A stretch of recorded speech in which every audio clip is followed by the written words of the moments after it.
Imagine giving up your entire life for someone else's success, only to be told you're no longer needed. 40 years of loyalty erased with a sentence. But what happens when the one who was dismissed quietly becomes the one who holds all the power? Stick around and tell me in the comments where you're watching from. And don't forget to subscribe for the rest of this story. I still remember the weight of that night. Not just the words, but the silence that followed. Silence so thick, it felt like a wall closing in around me. I was sitting on the edge of his bed. The same one I had made every single morning for the last 40 years. The sheets were freshly laundered. I'd just folded the corners military tight like Richard liked. That's what I was doing when he walked in, his hands casually in the pockets of the expensive slacks I'd bought him last Christmas. "Maggie," he said, not looking at me, "you need to pack your things." I laughed, actually laughed, thinking he was joking, but he didn't laugh back. "Sarah deserves respect," he added, calm, cold, so matter-of-fact it felt rehearsed. "She's my wife now." I didn't even hear the rest. My ears started to ring. My heart didn't race. It stopped, just stopped. I stared at him, not believing, not understanding. I'd given this man my youth, my strength, my entire adulthood. I'd stood behind him as he built his clinics, as he shook hands and made deals, as people praised his ambition, never knowing it was my hands doing the dirty work behind the scenes. My savings that paid for the first building, my name on half the loans, my back that bent to keep it all together. And now I was being told I was no longer part of the story, just dismissed. I didn't scream. I didn't cry. I stood up slowly like I'd aged 30 years in 1 second, and I walked to the closet. He handed me a check, a ridiculous amount, as if I were some long-time employee being let go. Enough for a month or two in a motel, maybe. Certainly not enough for what I had sacrificed. "I'll have someone come by for the rest of your things," he said. I packed a single suitcase, just clothes, no photos, no memories, nothing to hold on to. And I left that house without saying goodbye to anyone. Not to Richard, not to Nathan, who once called me Mom, but hadn't so much as returned a phone call in years. Not even to the dog, who probably already loved Sarah more than he ever loved me. It was just me, a navy suitcase with a broken wheel, and a Charleston night that suddenly felt foreign and cold. I thought about going to a hotel, but the thought of handing over that pitiful check at a reception desk made me feel sick. I took a bus to my sister's place instead. Gina opened the door with one eyebrow already raised. Her home smelled like lavender and judgment. She looked at my suitcase, then at my face. "What happened?" she asked, though her tone suggested she already assumed it was my fault. "Richard remarried," I said. Just that. She didn't invite me in right away. She didn't hug me. She stared at me for a second too long. "Well," she finally muttered, stepping aside. "Guess I shouldn't say I told you so." She always said I'd wasted my life on a man who never really saw me. I used to defend Richard, fiercely. Not anymore. Gina gave me a guest room that smelled like old furniture and forgotten holidays. I stayed up all night, staring at the ceiling, wondering who I was now. I was no job, no home, no children, just a name that no longer fit in anyone's story. The next morning, she pushed a cup of black coffee into my hand and asked, "What are you going to do now?" I didn't answer, because I didn't know. The week that followed was brutal. Gina's tolerance had a short fuse, and her husband kept making little comments at dinner. "So, you ever going to get back on your feet?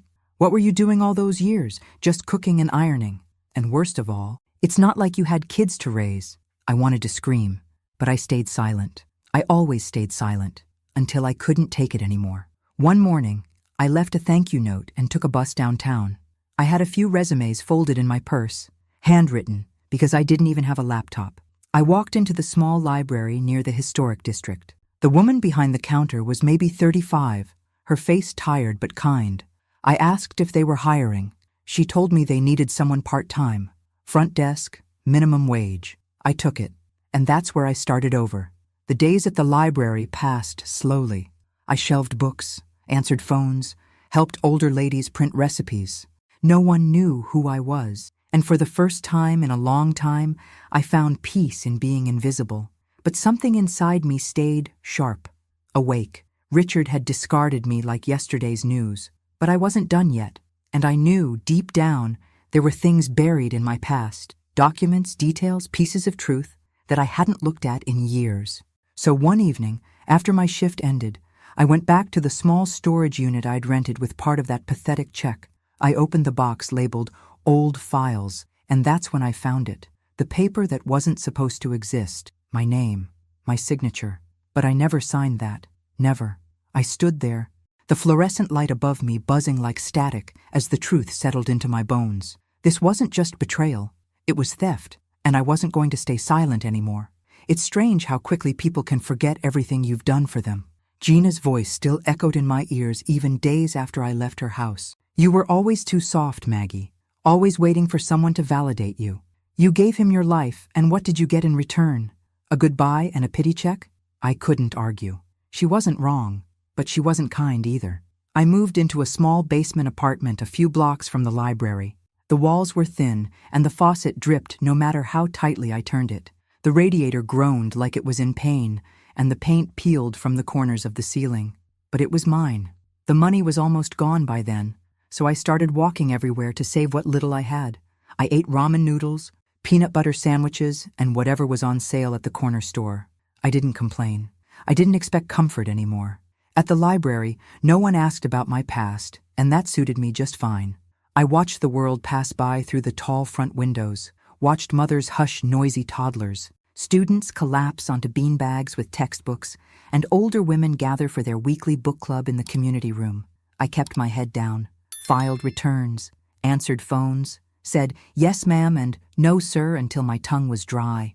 I was a shadow among strangers, but it was in that quiet routine that I started to breathe again.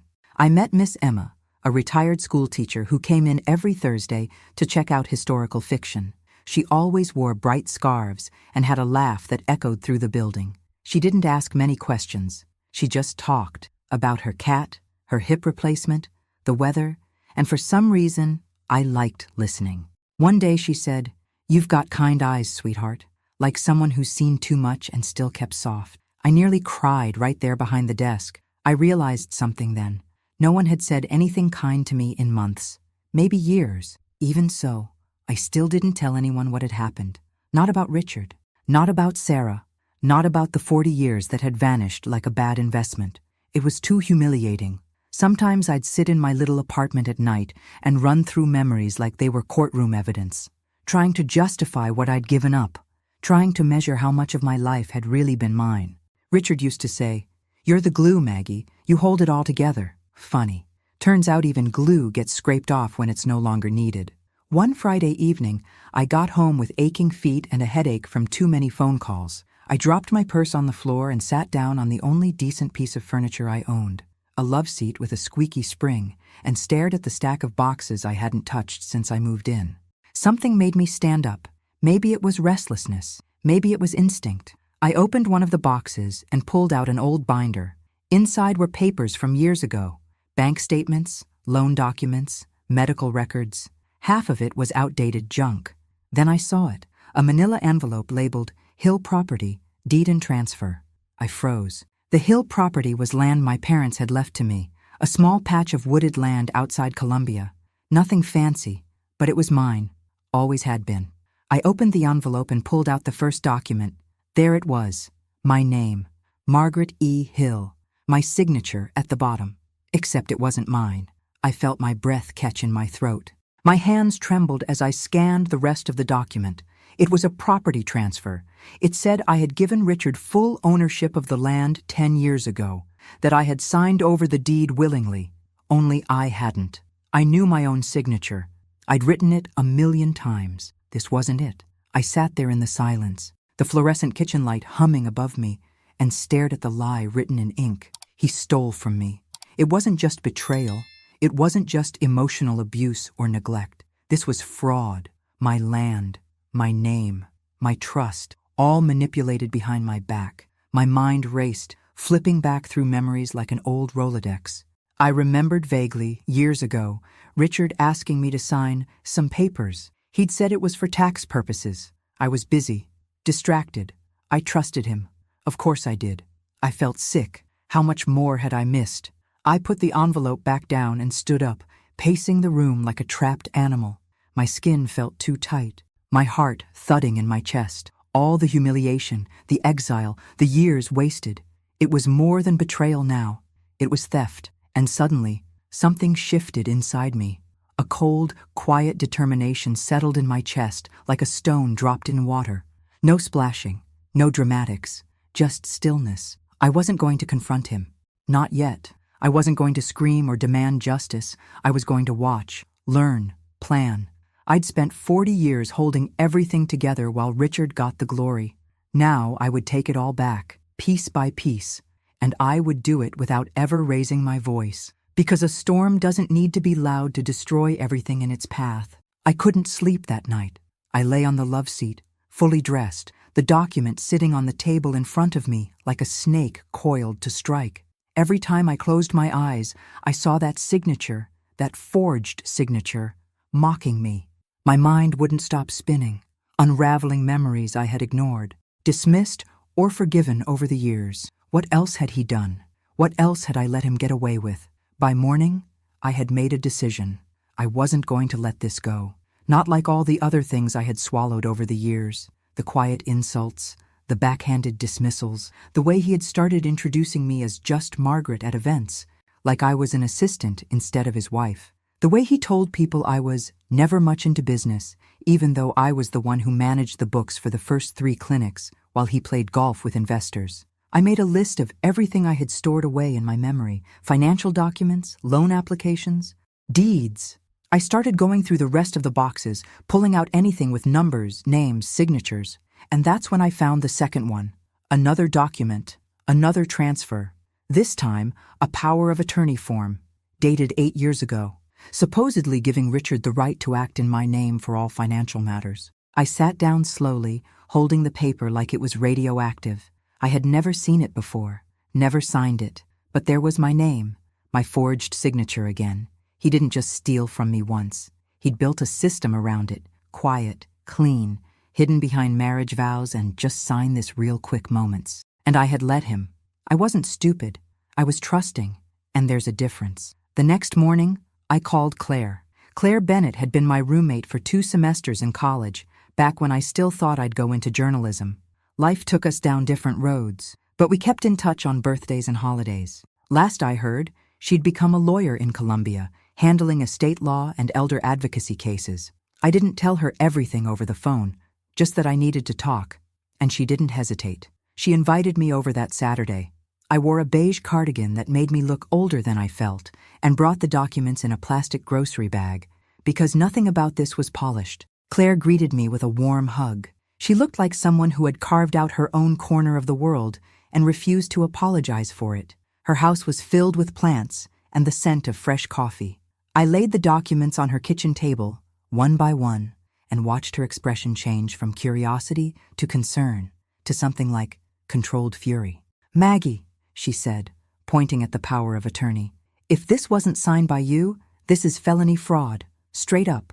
"I know," I whispered. She asked me a dozen questions, when I first noticed things, what role I played in his business, how the assets were divided. I answered everything. With every word, I felt lighter and heavier at the same time. When I finished, she leaned back in her chair and exhaled.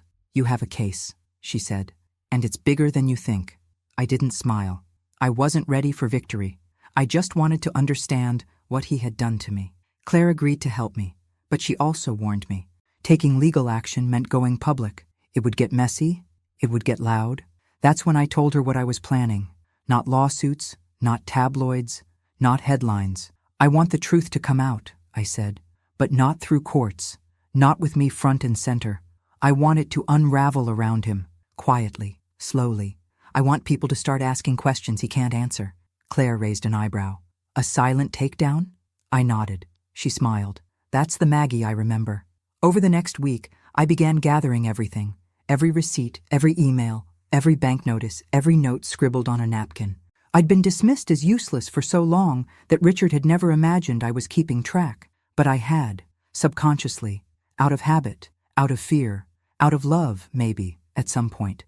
Now, all those fragments would become the pieces of something else entirely. I worked nights after my shift at the library, sorting and cataloging, building a quiet arsenal. I bought a cheap laptop at a pawn shop and created burner email accounts. I scanned documents. I took photos. And then, on a rainy Tuesday, I opened a fresh document and gave it a name: The Real History of Richard L. Morgan. Because if I was invisible for 40 years, it was time someone finally saw what I'd seen all along, and I wasn't done digging yet. Not even close. If anyone had told me 5 years ago that I'd be spending my nights scanning documents and investigating the man I once called my husband, I would have laughed and called them dramatic. But there I was, sitting on the floor of my tiny apartment with a legal pad in one hand, a glass of lukewarm tea in the other, and my laptop humming beside me like a secret I was finally ready to tell. Claire had shown me how to search public records, property sales, business filings, tax liens, court dockets. I started slow, searching Richard's name, then his business partner, then Morgan Health Enterprises, LLC. I traced ownership histories, scanned deed transfers, followed money trails that always seemed to land in Richard's lap, even when the original assets were in my name. It was like peeling wallpaper and finding mold underneath. He hadn't just used me. He'd built his empire on me. One night, I stumbled across an old mortgage agreement it was for the building that became his first clinic. The mortgage was secured with collateral listed under my maiden name, Margaret Elaine Hill. A small notation at the bottom read, "Borrower's spouse authorizes asset assignment." That was me.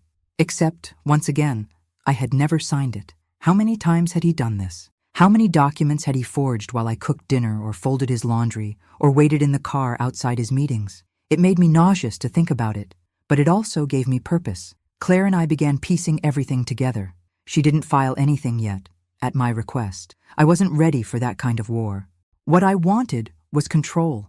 I wanted every piece of the puzzle before I made my move. The real breaking point came on a Thursday afternoon at the library. I was restocking the shelves when I overheard two women chatting near the new arrivals table. They were talking about Richard, about how he always had a heart for the community, how he helped open that free clinic for single mothers, how he just married that sweet young woman, Sarah. Lucky guy. Something inside me snapped. I didn't cry. I didn't scream, but I felt it, the tightening in my chest, the heat crawling up my neck. People loved him. They believed him, and I was just a footnote in his biography. That night, I opened my laptop and started writing letters. Not to lawyers, not to police, to people. Former employees, real estate agents, investors, journalists, council members. I wrote anonymously, calmly. I attached a few scanned documents, nothing overwhelming, just enough to sow a seed of doubt. I signed them only with the initials MEH. Then I sent them from burner accounts, one by one. The next day, I wrote more. It became a routine. I'd spend my mornings shelving books and saying hello to sweet old ladies, and my nights unraveling a life built on lies. It felt poetic. Quiet justice. One email turned into 3. 3 turned into 20. I didn't expect immediate results. But the thing about secrets is, once they're out there, they spread. And Richard had a lot of them. One day, Claire called me and said, "I think I found something." She sent me a scanned copy of a will. Not mine, not Richard's. My mother's, the will I thought was destroyed after probate. Claire circled a line in red, all real property to be transferred solely to my daughter, Margaret Hill. But according to county records, that land had transferred to Richard less than 2 months after my mother's passing. The signature on the release form? Forged. By him. He hadn't just used me. He'd reached back through my family line, stealing from a woman who trusted him like a son. That was when I stopped hesitating. The plan shifted. This wasn't just about getting even. This was about telling the truth, my truth, and making sure no one else could ever call him a hero again. I updated the digital file I'd started, The Real History of Richard L. Morgan, and renamed it The Empire Built on My Silence, because that's what it was. He succeeded because I never spoke up, but I was done being quiet.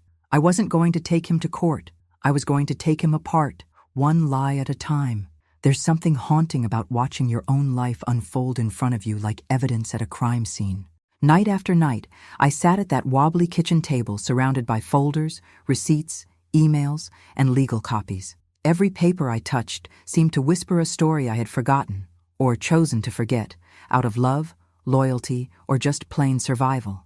But now, I listened. I wasn't the same woman who stood silent in the face of betrayal. I was becoming something else, and they didn't even see it coming. Everyone thought I had disappeared, that I was living out my days knitting in the dark, waiting for someone to care. But I was watching, I was remembering, and most of all, I was learning. I began visiting people from Richard's past, starting with the ones he thought had vanished into the background just like I had. Old clinic staff, construction workers, receptionists, secretaries. People forget how much power quiet people have. I met with Denise, who used to manage the front desk at his first clinic. We sat at a tiny cafe off Meeting Street. She looked older, but just as sharp as ever. She was cautious at first, but when I brought up Richard's name, something flickered in her eyes. "Why do you want to know?" she asked. I didn't lie. Because he destroyed my life, and I'm finally doing something about it. She sat back in her chair, stirred her tea, and after a long pause said, "Good." Then she told me things I never knew, about payments that didn't match the books, about a vendor who was paid double what they were owed, then disappeared, about whispers of offshore accounts that no one ever dared to confirm. It wasn't just emotional manipulation or fraud. It was calculated, and Richard had counted on my silence to keep it all under wraps. But there was something else, something Denise said as she stood up to leave that stuck with me. "You know," she said, "he once told me he couldn't have done any of it without you." It wasn't a compliment. It was a confession. I left the cafe shaken. I'd always assumed I was the collateral damage in Richard's climb to the top. But the truth was worse. I had been the foundation, the one he built everything on. The next day, I went to see Claire again. I brought everything I had. Notes, files, scanned documents, recordings from the meetings I'd started to document. She was stunned by the scope of it all. "You've basically built a case," she said. "But it's more than that. This is a history." I told her I wanted to make it public, but not in my name, not yet. We created a secure folder online, set it to private, and began uploading everything under anonymous titles. Forged deeds, altered documents, timelines, employee statements, all cross-referenced, all verified. Then I started leaking pieces to local forums. Charleston had dozens, business blogs, real estate watch groups, community exposés. I crafted every post with care, speaking in generalities, tagging people Richard had worked with. I made them ask the questions for me. Isn't this the same land Morgan Health developed back in? Why does this power of attorney look off? Anyone know who MEH is? No one connected it to me. And still, I wasn't done. One evening, I visited the small attic of the house I had once called home.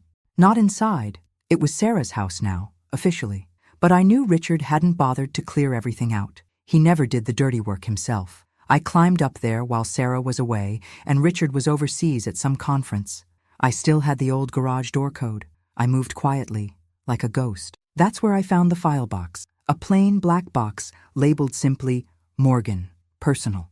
Inside, dozens of old folders, notes scribbled in Richard's messy handwriting, and one envelope that stopped me cold. It had my mother's name on it. I opened it with shaking fingers. Inside, a letter, written by my mother just weeks before she passed away. She had written it to me. I had never seen it, and Richard had kept it from me all these years. In it, she said she was proud of me, that she trusted me with everything, that the land was meant to be my sanctuary, my freedom. She even warned me, subtly, that money has a way of making some men forget who they are. I sat in that attic and cried for the first time in months. Not out of sadness, but out of clarity. Richard didn't just steal my land. He stole my mother's final words, and that made this personal in a way I hadn't allowed myself to admit until now. I copied the letter, photographed every page, put everything back exactly how I found it, and I walked away. Not with vengeance in my heart, but with resolve, because now I had everything I needed, a plan, a motive, and a reason to see this through. I was no longer mourning the life I had lost. I was preparing to take it back. It started with a whisper. One anonymous post in a real estate forum titled, "Revisiting the Origins of the Morgan Health Clinics. Was there ever a paper trail?" I kept the tone neutral, just asking questions, but I embedded an image, one of the forged deed transfers that transferred my land to Richard. I didn't explain what it was. I let them wonder. Then I posted a second message in a business ethics blog. This time, I dropped a hint about forged signatures and property deals that had never gone through proper legal channels. I named no names, just dates and documents. By the next morning, the comments were alive. This sounds shady. Is this about Richard Morgan? I worked with him years ago. Wouldn't surprise me. People were guessing, and that was exactly what I wanted. I wasn't interested in shouting from the rooftops. I wanted rumors that felt just close enough to truth, because people believe whispers more than they believe declarations. It was time to become the whisper. I created an email account under the initials MEH and started sending copies of carefully chosen documents to a small list.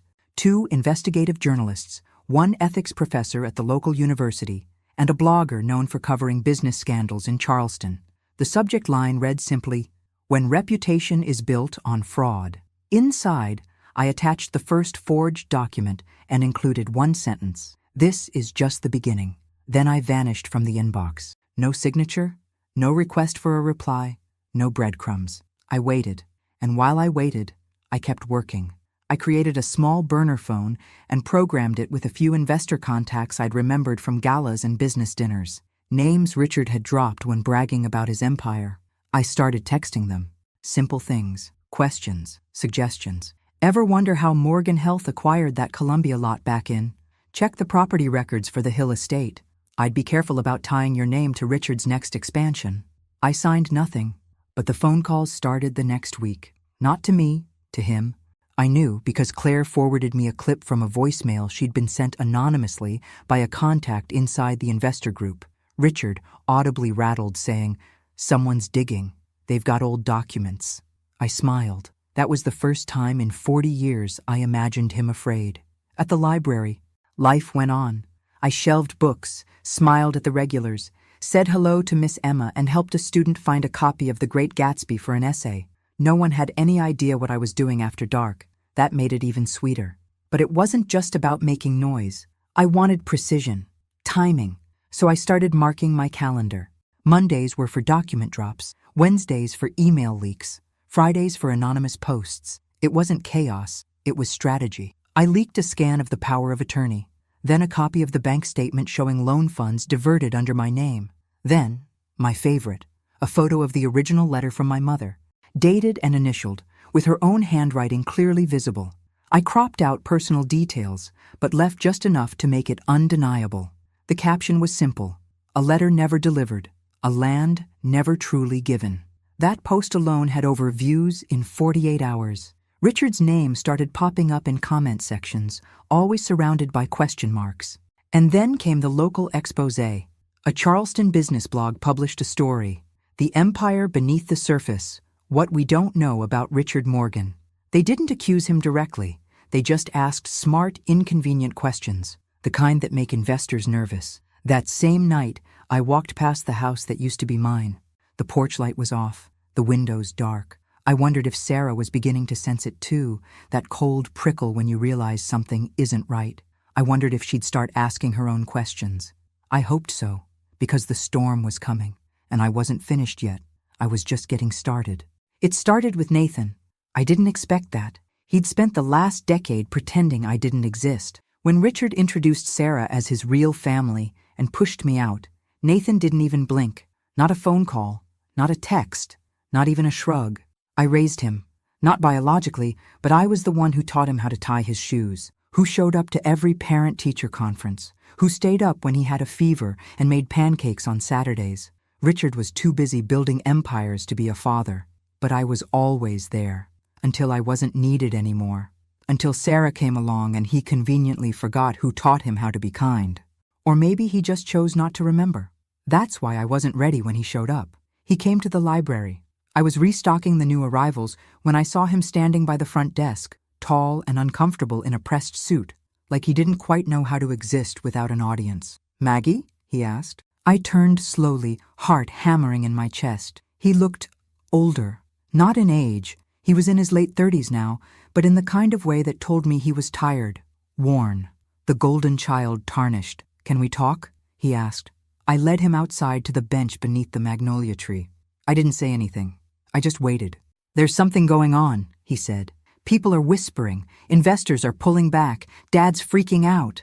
I didn't react. He continued, voice low. Someone's leaking documents. Real ones. Stuff no one should have access to. Still, I said nothing. I thought it might be you, he said, looking at me now. Really looking.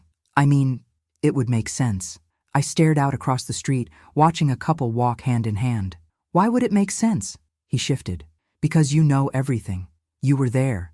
You always kept the books before the accountants took over. And because Dad, he hesitated. Because Dad never really gave you credit for any of it. The air between us hung heavy. Then quietly, he added, and because I was cruel. I didn't see it before, or I didn't want to. I turned to him, eyes sharp. You were a child. Then you became a man who mirrored him. He winced. I deserved that. No, I said. You deserved the truth. You just chose not to ask for it. He looked down at his hands. Why now? I paused, then stood. I walked over to my bag and pulled out a worn envelope. Inside, the letter I had kept hidden for years. Not the original, just a copy. The same one I'd shared with the blog, cropped and redacted. And with it, a smaller envelope, sealed in wax. I handed them to him. What is this? He asked. Your mother, I said simply. Her last words. He froze. I found it in the attic. Richard kept it from you, just like he kept a lot of things. He opened the larger envelope first, eyes scanning the letter. I watched as his expression shifted. Confusion, disbelief, then pain. She wanted you to stay with me, I said. She trusted me to raise you.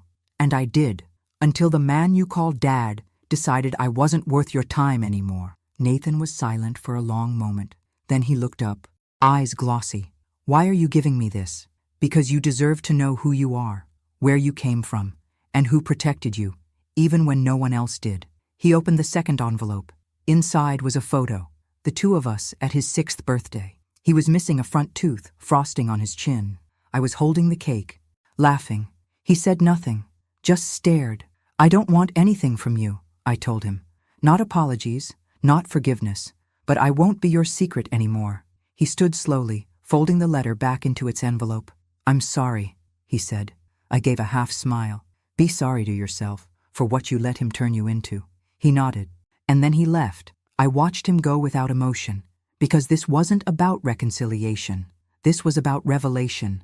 And now, another crack had formed in Richard's perfect little world, one that couldn't be sealed shut with lies anymore. And I had so much more left to reveal. The first time I saw Richard's face on the local news, I didn't flinch, I didn't gloat. I just sat on the edge of my bed with the volume low and my tea cooling in my hands. They didn't say his name outright, not yet, but the anchor's tone was serious. A prominent healthcare executive in Charleston is facing questions regarding property acquisitions and possible forgery connected to early business ventures. While no formal accusations have been made, documents leaked to regional watchdogs suggest a pattern of unethical, possibly illegal, behavior spanning over 2 decades. And then, in the corner of the screen, a grainy photo of Richard shaking hands at a ribbon-cutting ceremony. That was all it took, all it needed. One seed planted on live television. By morning, his office phone must have been ringing off the hook, and I knew exactly what would come next. Sarah. It wasn't hard to guess how she'd take it. She was ambitious, perfectly poised, the kind of woman who treated reputation like currency, and Richard had handed her a wallet full of counterfeit bills. I didn't hear from her directly, but I didn't need to, because 3 days later, she found me. I was shelving biographies in the back of the library when I heard heels clicking against the old wood floor. I turned, and there she was, hair slicked back, trench coat immaculate, anger radiating off her like heat in July. You, she said, her voice sharp but low enough not to draw attention. You're the one doing this. I blinked. Doing what, Sarah? She stepped closer. Don't play dumb. The letters, the documents, you're trying to ruin him. I didn't respond. She looked around, eyes flicking nervously toward the few patrons scattered across the room. Then she lowered her voice even further. Why now? After everything he did for you? After all these years? I finally met her eyes. You think he gave me something? I said. He took from me, Sarah. My money, my land, my life. He built that empire on my name, my silence, and my trust. And you? You're just the next woman he's using. She flinched just slightly. I love him, she said, but it came out uncertain. I gave a sad smile. You don't know him. She hesitated. Then, why not just move on? You could have taken the check, started over. Why go to war? I leaned in, quiet but firm. Because I spent 40 years being erased, and I won't be erased again. She didn't speak after that, just stared, as if she were trying to read me for the first time, and realizing she couldn't. Then she turned and walked out without another word. But something had shifted. I knew the look in her eyes, doubt, and it would fester. By the end of that week, I got confirmation. An anonymous tip, forwarded to Claire, revealed that Sarah had retained a private attorney, not for Richard, for herself. She was beginning to dig. She had access to his personal files, his safe, his private emails. And while she didn't know it, she was about to find everything I had already found, and more. Claire called me one night, voice tense with disbelief. She found the originals, she said. Deeds, letters, loan documents, even some personal recordings. He kept everything, like he never thought anyone would challenge him. I felt something stir in my chest. Not quite victory, but justice, coming into focus. Sarah didn't reach out again, but I didn't need her to, because she had seen the rot in the foundation, and she was beginning to understand just how deep it went. The walls were closing in now. Richard had spent decades controlling the narrative, the money, the people. But now, the people closest to him were watching him unravel, and all I had done was tell the truth, quietly, relentlessly, and I wasn't stopping until the whole house came crashing down. They say the truth always finds a way to the surface, but in Richard's case, it didn't float, it was dragged up, page by page, signature by signature, betrayal by betrayal. It started with Sarah. She must have waited until he was out of town again, some health tech summit in Denver, if I recall correctly. Claire's source told us Sarah entered his office at night, alone. She had the passcode to his private safe. Of course she did. She was his wife, after all. Inside, she found the black box, the one I had found weeks earlier. But she didn't just peek inside like I had. She opened every file. She read every contract, listened to every recorded phone call saved on USB drives, saw every lie, every name forged, every land deed rewritten without consent. She saw my mother's letter. She saw my name on documents I never signed. She saw the signature he had practiced until it looked like mine. And for the first time, Sarah finally understood who she had married. She took it all, photocopied it, scanned it, compiled it into a flash drive. Then she did what Richard never expected her to do. She handed it to a lawyer. Claire called me that morning, her voice electric with disbelief. She gave me everything, Maggie, she said. She came into my office, sat down and said, I didn't sign up for this. I won't be complicit. She's out. I didn't say a word. Just let the quiet wrap around me like armor, because I already knew. The house of cards had finally started to collapse. Over the next few days, things moved fast. Claire took the drive and filed an anonymous complaint with the South Carolina Department of Revenue, then with the Secretary of State's office. Then, quietly, with 2 investigative journalists from the Post and Courier who had been waiting for the green light. It was out of our hands now, but still very much in our favor. Richard returned from Denver to chaos. Silent phone calls, cold shoulders, an emergency board meeting. A legal notice slid under his office door. He must have thought he could spin it. He always did. But this time, there were too many threads, too many inconsistencies, too much proof. And worst of all, there was no villain to point to. No scandalous ex, no dramatic public accusations, no courtroom breakdown. Just the quiet unraveling of decades of deceit. And I stayed silent, watched it all from a distance like a storm I didn't need to run from anymore. People began whispering in higher circles. How did he get away with it for so long? Was his wife involved? Did anyone ever meet the first woman? What was her name again? They remembered me now. Not as Richard's wife, but as the one who vanished and came back with the truth. I heard through Claire that Sarah had moved out, took only what she brought into the marriage and the flash drive that changed everything. As for Nathan, he'd gone quiet too. Rumor was he'd begun the process of legally removing the Morgan name from his financial holdings. He hadn't called me again. I didn't expect him to, but I knew he saw it now, the lie of it all. One afternoon, I walked by Richard's clinic in the old historic district. It was shuttered. A white sheet of paper taped to the door read, "Closed for restructuring." The building looked tired, like it finally felt the weight of all it had carried. I stood there for a long moment, not satisfied, not triumphant, just still. Because it wasn't about revenge anymore, it was about truth, and the truth had finally spoken, loud enough for the world to hear. There was a moment, just one, that made everything pause. It was early morning. The air was crisp, the streets quiet. I was walking to the library with a warm cup of coffee in hand when my phone buzzed with a message from Claire. Just one line. They're publishing it today. I stood still on the sidewalk, staring at the screen like it might rewrite itself. But it didn't. That was the day my story, my truth, went public. The article came out on a local but well-respected independent blog that specialized in investigative journalism. It wasn't tabloid gossip. It was clean, factual, damning.